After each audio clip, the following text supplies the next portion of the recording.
In this lecture, we are going to discuss the contractility of the muscles. We were discussing properties of the skeletal muscles, and we previously discussed the excitability and the different factors that were affecting the excitability, like stimulus, the types of stimulus. So today we are going to discuss the contractility, and along with contractility we are going to discuss the types of contractions, isotonic and isometric contractions, and we will discuss the simple muscle curve, and similarly we will discuss the contraction times of the red muscles and pale muscles. So first of all, what is contractility? Basically, contractility is the ability of the muscle to respond to any stimuli. As the excitability was discussed as the ability of any tissue to respond to a stimulus, so muscle is a special type of tissue. Only few types of tissues in the human body has the ability to contract, and muscles are one of them. So basically the contractility is the process, or it is the ability of the muscle to respond to a stimulus, or it is basically the internal changes that occurs in the length, yeah, or the size or tone of a muscle. So contractility is basically the changes occurring in the size or the tone of a muscle. So what types of contractility are there? There are basically two types of contraction. The contraction may be either isotonic contraction, or it may be either isometric contraction. Isotonic contraction Isotonic contraction is the type of contraction in which the tone of the muscle remains the same, but the length of the muscle increase or decrease. For example, if this is the muscle that is connected with the arm, and while lifting the weight, the size of the muscle decreases. The size of the muscle decreases. This will be isotonic contraction, because the tone will remain the same, but the size will decrease.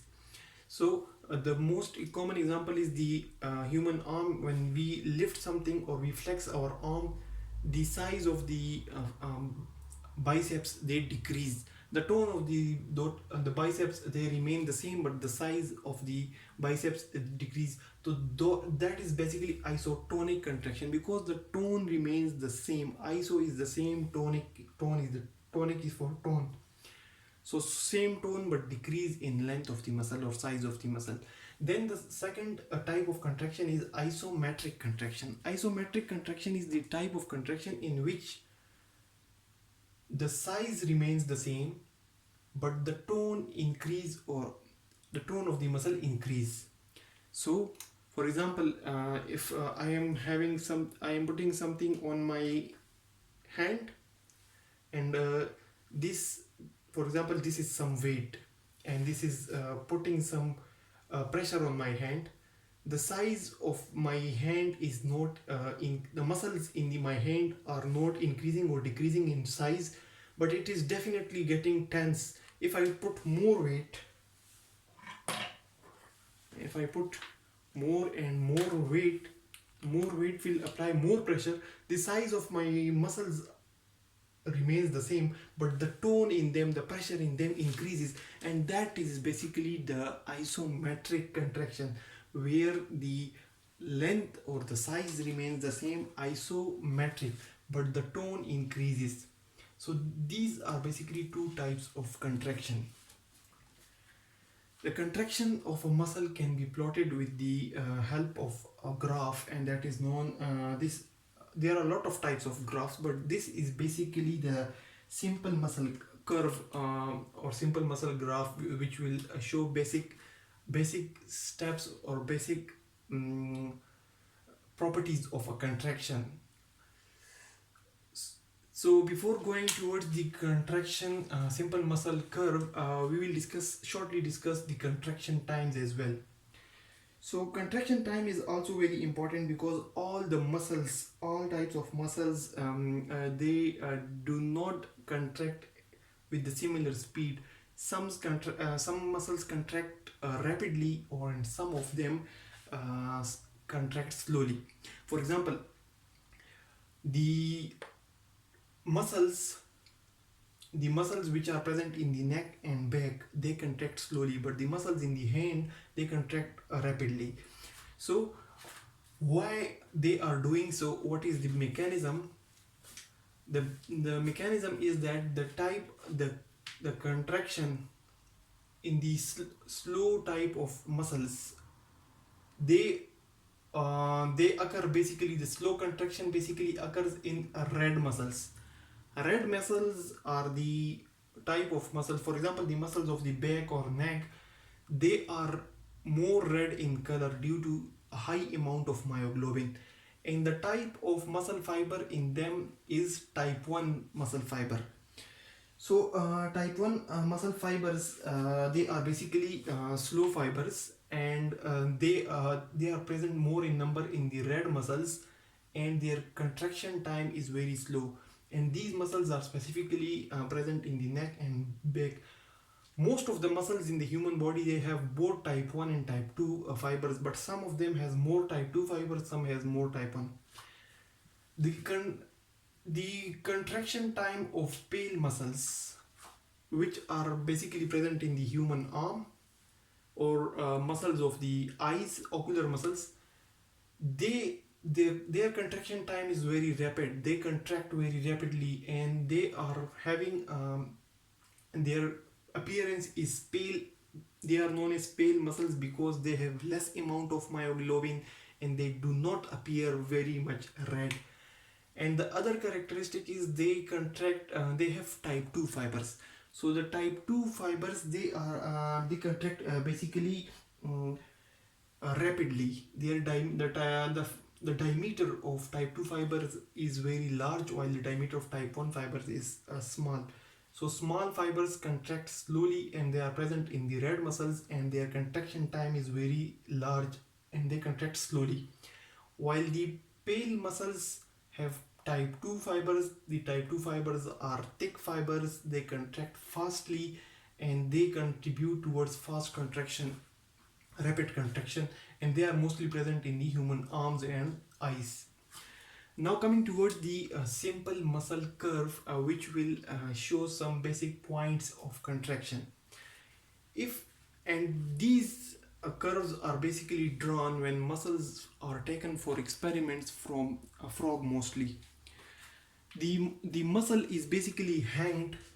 For example, a muscle is hanged like this.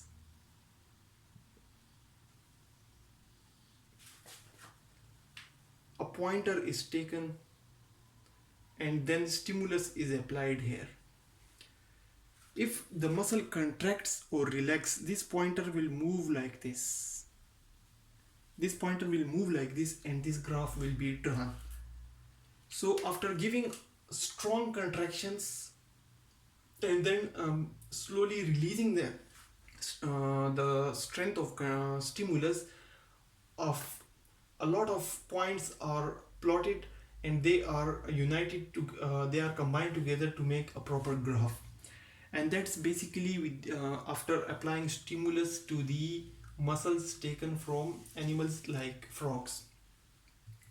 So what are the basic points in this simple muscle graph? The first important thing in this graph is the point of stimulation.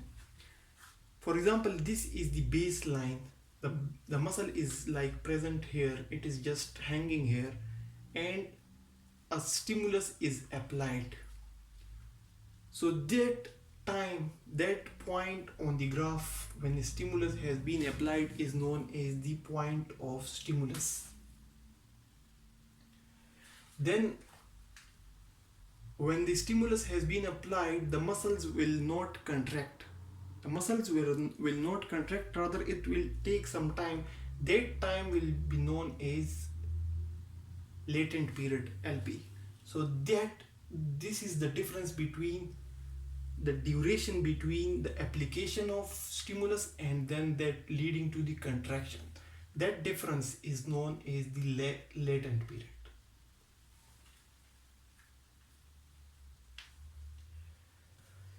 Then when the latent period is over, the contraction of the muscle starts. When the latent period is over, the contraction of the muscle starts, and the point at which the muscle contraction starts, that is known as point of contraction. So the when the contraction starts, it is initially very small. The contraction is very small.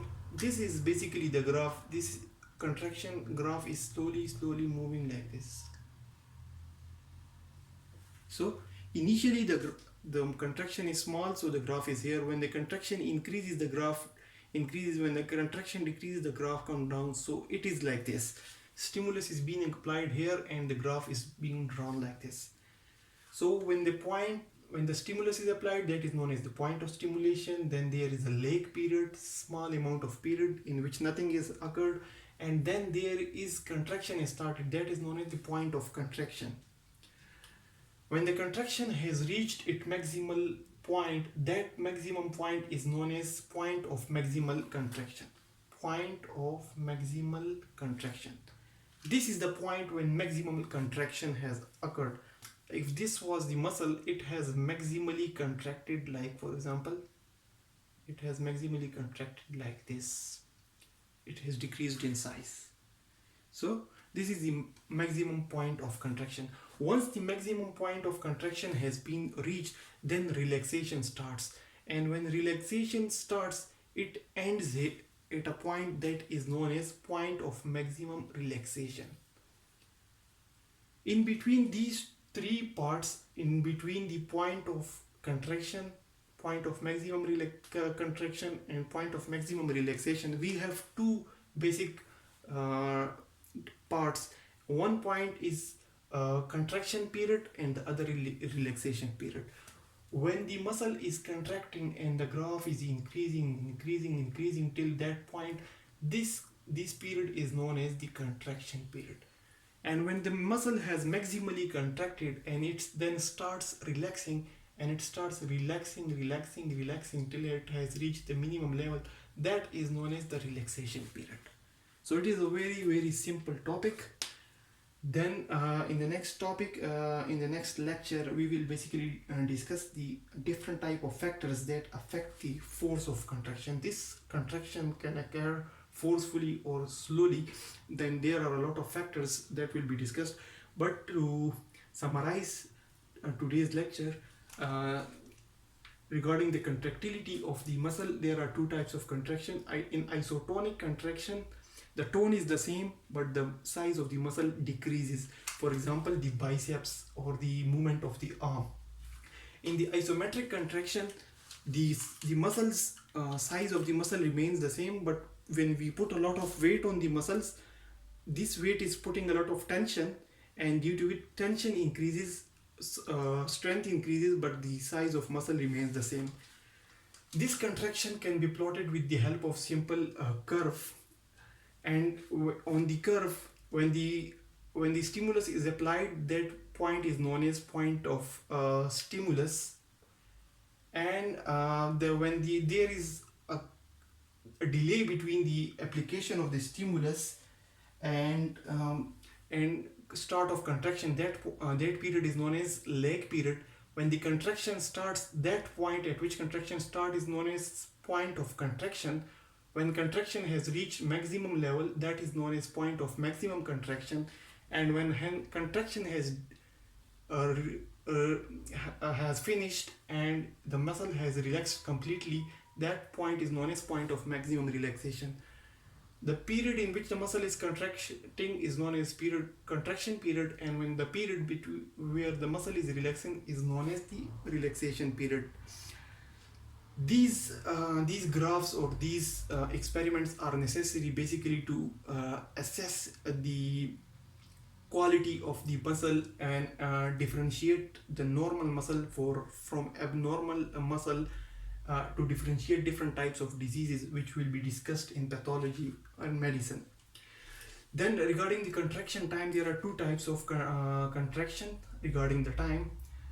It could be a rapid contraction or slow contraction. Slow contraction occurs in red muscles, and red muscles mostly have the red appearance due to more myoglobin, and they have type 1 fibers which are small fibers. And fast contraction occurs in pale fibers. The fast contraction occurs in muscles which has pale fibers and has type 2 muscle fibers. Type 2 muscle fibers are large fibers, and these pale muscles are mostly present in the arm and eyes, while red muscles are basically present in the back and neck. In the next lecture, we will be discussing the factors affecting the force of contraction.